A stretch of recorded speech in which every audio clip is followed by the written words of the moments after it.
آج ہم پڑھیں گے سیکشن 332۔ یہ سیکشن ڈیفائن کرتا ہے ہرٹ کو کہ ہرٹ کس کو کہتے ہیں۔ whoever causes pain,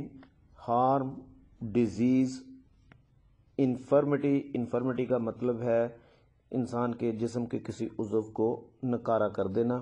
اور انجری ٹو اینی پرسن اور امپیئرس ڈسیبلس، یا اس آدمی کا کوئی نکارہ کرنا یا اس کو معذور کر دینا، ڈس فگرس یا اس کے کسی آرگن کے جسمانی عضو کے حلیے کو بگاڑ دینا، یا اس کو اپنی جگہ سے اس کو ٹیڑھا کر دینا، اس کی اصل شکل سے خراب کر دینا، یا اس کو بالکل اس کے جسم کا کوئی عضو جو ہے وہ اس کو کاٹ کے علیحدہ کر دینا، اس کے جسم کا کوئی حصہ یا اس کا جسم کے حصے کا آگے کوئی حصہ، تو اور اس کی وجہ سے اگر اس آدمی کی ڈیتھ نہ ہو، اگر ڈیتھ ہو جائے پھر تو وہ قتل کا کیس بن جائے گا۔ اگر وہ اس آدمی کی اس نقصان پہنچنے سے، انجری سے ڈیتھ نہیں ہوتی تو اس کو کہا جائے گا کہ the accused has caused hurt۔ آگے اس ہرٹ کی ڈفرینٹ قسمیں ہیں جن میں میجر جو اس کی کیٹیگریز بنائی گئی ہیں، اس میں سب سے پہلے آتی اتلاف عضو، دوسرے نمبر پہ آتی اتلاف صلاحیت عضو، تیسرے نمبر پہ شجع، چوتھے نمبر پہ جرح، اور پانچویں نمبر پہ all kinds of other hurts, کوئی بھی ایسی ہرٹ جو کہ ان اوپر مندرجہ چار کیٹیگریز میں سے اگر وہ فال نہیں کرتی تو وہ آل ادر کائنڈز میں آئے گی۔ سیکشن 333 ڈیل کرتا ہے اتلاف عضو کو۔ اتلاف عضو کس کو کہتے ہیں؟ جب ملزم کسی دوسرے شخص کے کسی بھی جسمانی عضو کو بالکل کاٹ کر علیحدہ کر دے، یا اس کو ایمپیوٹیٹ کر دے، یا اس کو سویئر کر دے اس حد تک کہ وہ اس کے جسم کا حصہ جو ہے وہ قابل استعمال نہ رہے اور وہ اپنی اصلی شکل جو ہے وہ کھو بیٹھے، تو اس کو کہا جائے گا اتلاف عضو۔ اور اسی طرح سیکشن 335 ڈیل کرتا ہے اتلاف صلاحیت عضو کو۔ اگر کوئی شخص کسی دوسرے آدمی کے باڈی آرگن کو پرماننٹلی کام نکارہ کر دے، یعنی وہ کام کرنے کے قابل نہ رہے، یا اس کی پاور یا جو اس کی کیپیسٹی ہے وہ ڈیمیج ہو جائے، وہ بہت کم ہو جائے، وہ پراپر استعمال کے لائق نہ رہے، تو اس کو کہا جائے گا کہ یہ اس نے اتلاف صلاحیت عضو کا جرم کیا ہے۔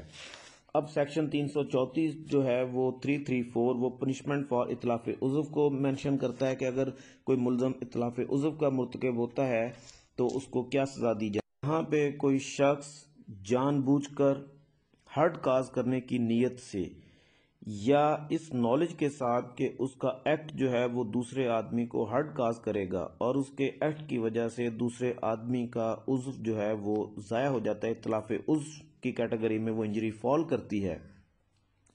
تو جو کنوکٹ ہے اس کو میڈیکل آفیسر کے رہنمائی، مشورے کے ساتھ، ایڈوائس کے ساتھ اس کو وہی سزا دی جائے گی قصاص کے تحت، جو وہی چوٹ پہنچائی جائے گی جو اس نے مضروب کو پہنچائی تھی۔ اور اگر اسلام کے مساوات کے اصولوں کو مد نظر رکھتے ہوئے قصاص کی سزا پہ عمل درآمد ممکن نہ ہو، یا مطلوبہ شہادت اس معیار کی میسر نہ ہو کہ اس کو سزا دی جا سکے، تو پھر تعزیراً جو ہے ملزم کو عرش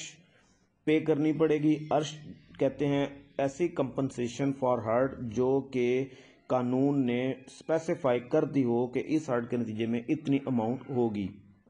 اور اس کے ساتھ اس کو 10 سال تک جو ہے وہ قید بمشقت یا سمپل قید آف ادر ڈسکرپشن، اس کو پنشمنٹ اپ ٹو دا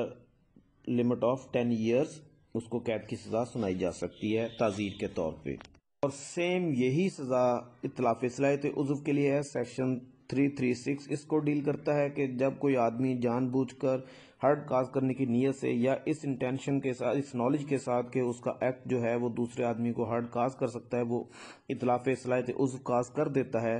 تو آتھرائز میڈیکل آفیسر کے مشورے کے ساتھ اس کو قصاص کے تحت وہی سزا دی جائے گی، وہی چوٹ پہنچائی جائے گی جو اس نے دوسرے کو پہنچائی۔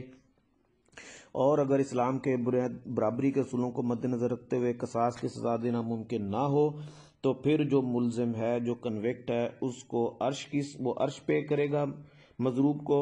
اور اس کے ساتھ اس کو 10 سال تک قید کی سزا سنائی جا سکتی ہے، آف ادر ڈسکرپشن، سمپل بھی ہو سکتی ہے، ریگریس بھی ہو سکتی ہے۔